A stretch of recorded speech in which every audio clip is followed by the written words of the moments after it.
Hello, हमें question given है। हमें दिया गया है कि माना बिंदु P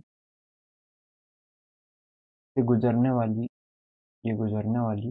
तथा परवलय 9x² plus 12x plus 18y minus 14 equal to 0 को स्पर्श करने वाली रेखाएं L1 L2 है। माना रेखाएं L1 तथा L2 तथा L1 पर Q तथा R इस प्रकार बिंदु हैं कि ट्रायंगल PQR एक समद्विबाहु त्रिभुज है जिसका आधार QR है। यदि रेखाएं QI की प्रवणताएं हैं तो हमें क्या बताना है? हमें बताना है कि M1 और M2 है। अच्छा, QR की प्रवणता M1 और M2 है।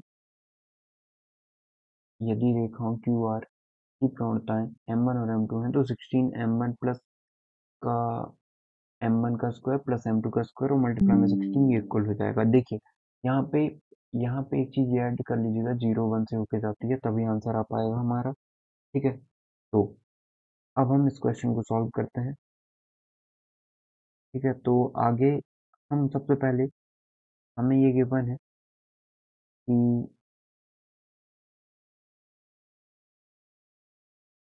यहाँ पे हमें ये गिवन है कि माना बिंदु P से गुजरने वाली तथा परवल है। सबसे पहले परवल है लिख लेते हैं। क्या गिवन है? 9x² प्लस का 12x प्लस का 18y माइनस का 14 इक्वल टू में 0। इसे हम एक स्टैंडर्ड पैराबोला तो नहीं बना सकते और उसकी फॉर्म में बनाने की कोशिश करते हैं। ठीक है, मतलब शिफ्टेड जो रहता है वो बनाते हैं हम इसे। ठीक, तो शिफ्टेड वाली चीज बनाए तो हम लिख सकते हैं 9x² को हटाना पड़ेगा, 9 को हटाना पड़ेगा हमें। 9 से डिवाइड कर देते हैं सभी को, तो x² plus 12/9x plus 2y minus का 14 अपॉन में 9 इक्वल टू में 0। तो ये x² है, प्लस इसे लिख सकते हैं 3 टाइम और ये 4 टाइम कैंसिल होगा तो 2 मल्टीप्लाई में 2/3 इंटू एक्स प्लस का 2y माइनस का 14/9 अपॉन में इक्वल टू में 0। इसको और फर्दर सॉल्व करें तो x² है प्लस 2 इंटू 2/3 x है प्लस हमें 4/9 चाहिए। एक बार माइनस का 4/9 कर देते हैं, फिर 2y माइनस का 14/9 इक्वल टू में 0। तो क्या हमें ये कुछ दिखाई दे रहा है यहाँ से? क्या हम इसे लिख सकते हैं x प्लस 2/3 का होल स्क्वायर और माइनस 4/9 है। इन सबको उस तरफ भेज देते हैं तो ये माइनस का 2y होगा और ये माइनस का प्लस का 4/9 और प्लस का 14/9 हो जाएगा। तो यदि हम इसको सॉल्व करें तो ये आ जाएगा माइनस का 2y और ये प्लस का 9 और 14 प्लस 4 18, 9 से 2 टाइम कैंसिल। तो ये आ गया x प्लस 2/3 होल स्क्वायर। चाहे तो यहाँ से -2 कॉमन निकालें तो y माइनस का 1 बचेगा और ये यहीं आ जाएगा। ठीक है, तो हम इसको स्टैंडर्ड फॉर्म में लिखें तो ये आ जाएगा x plus 2/3 whole square equal to में -2 है y माइनस 1। इसे हम मान लेते हैं x और इसे हम मान लेते हैं y। तो ये x इक्वल टू में x² इक्वल टू में कितना है? -2y capital Y। ठीक है, ये हमने लिख लिया।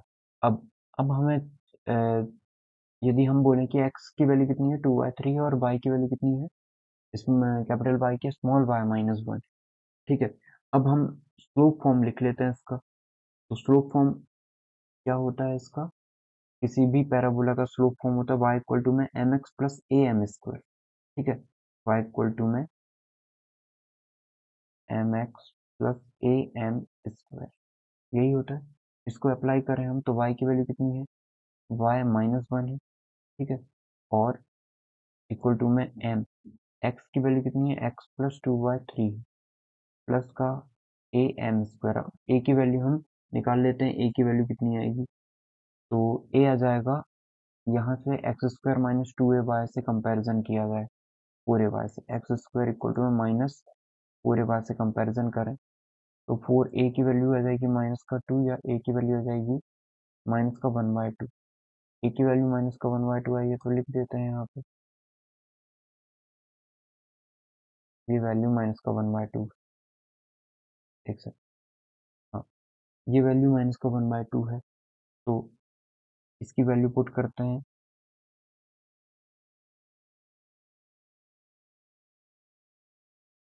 तो अब क्योंकि ये माइनस का 4ay है तो 4a इक्वल टू में ही डायरेक्ट हम टू कंपेरिजन करेंगे, क्योंकि माइनस का तो इसके साथ कंसिडर हो रहा है, ताकि हमें पता लगे कि ये डाउनवर्ड पैराबोला है। ठीक है, तो ये प्लस का ही रहेगा एक, तो 1/2 m² 1/2 m² हमें पता है ये रेखा जो है किससे होके जाती है, इसे इक्वेशन नंबर 1 दे दें, तो ये 0 1 से होके जा रही है। परबोला से गुजरने वाली स्पर्श रेखा, ये स्पर्श रेखा का ही समीकरण है, ये 0 1 से होके जाती है, तो 0 1 सेटिस्फाई करने चाहिए। तो 0 रख 1 रखें तो 1 - 1 हो जाएगा इक्वल टू में m, ये 2/3 आ जाएगा, 0 रखा x तो ये आ जाएगा 1/2 m²। ये 0 हो गया है, m कॉमन निकालें तो 2/3 प्लस का 1/2 m हो जाएगा। ठीक है, तो यहाँ से एक बार m की वैल्यू 0 आ जाएगी, और एक बार m की वैल्यू आ जाएगी कितनी, मतलब 1/2 इक्वल टू में माइनस का 2/3, या फिर m इक्वल टू में माइनस का 4/3। ये m की वैल्यू आ गई। अब हमें गिवन है कि q तथा r इस प्रकार बिंदु है कि ट्रायंगल पी क्यू आर एक समद्विबाहु त्रिभुज। ठीक है, तो ट्रायंगल पी क्यू आर हमें एक समद्विबाहु त्रिभुज दिया है, तो p की वैल्यू कितनी है, एक सेकेंड, p की वैल्यू हमें दी है 0 1, p की वैल्यू 0 1 दी है, और हमें बोला है q और r जो है वो बेस है।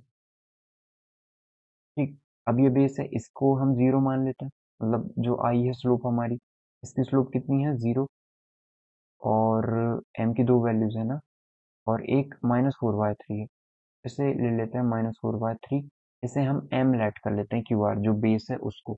अब ये समद्विबाहु त्रिभुज है, समद्विबाहु त्रिभुज मतलब ये एंगल जितना होगा उतना ही ये वाला एंगल होगा।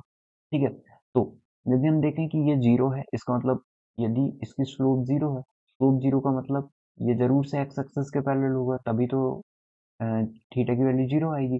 तो ये एंगल जितना बनेगा उतना ही ये वाला एंगल होता है, या जितना ये एंगल बनेगा उतना ही ये वाला एंगल होता है। तो टेन थीटा इक्वल टू में हम बोलेंगे टेन थीटा इक्वल टू में किसकी स्लोप आ जाएगी, ये वाली स्लोप आ जाएगी एम आर की।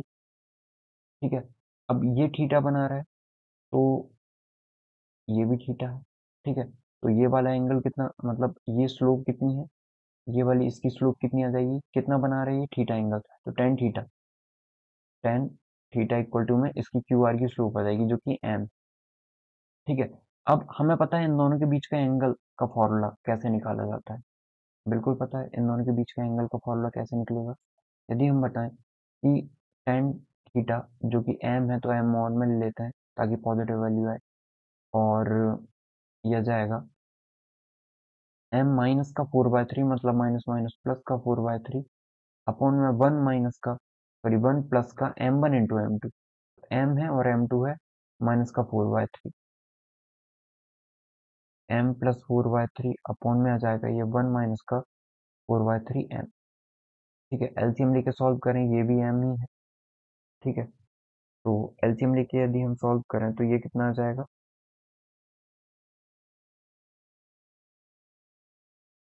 तो फर्दर आगे हम सॉल्व करें तो सीधे क्रॉस मल्टीप्लाई कर देते हैं, पहले एलसीएम लेते हैं फिर क्रॉस मल्टीप्लाई, तो ऊपर 3m प्लस 4 अपॉन में 3 आ जाएगा, और नीचे 3 माइनस का 4m अपॉन में 3 आएगा, अपॉन में 3 आएगा, 3 से 3 कैंसिल कर देते हैं हम, इक्वल टू में m है, तो 3 का मल्टीप्लाई m पे होगा, तो ये आ जाएगा 3m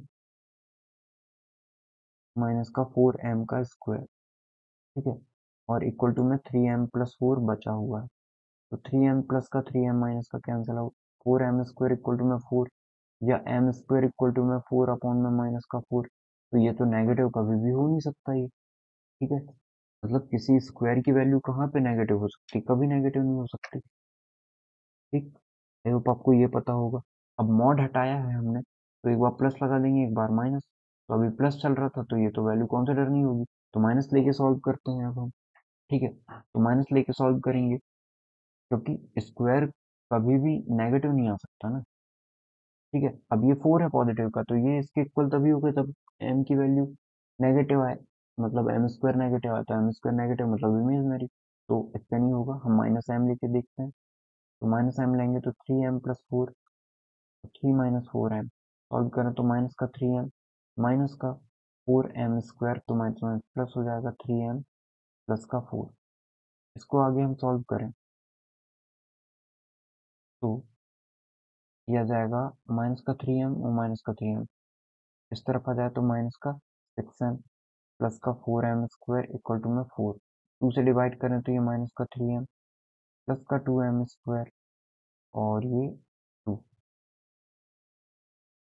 एक तरफ ले आते हैं 2m² माइनस का 3m माइनस का 2 इक्वल टू में 0, इसके इक्वल टू में 0 लिख लेते हैं।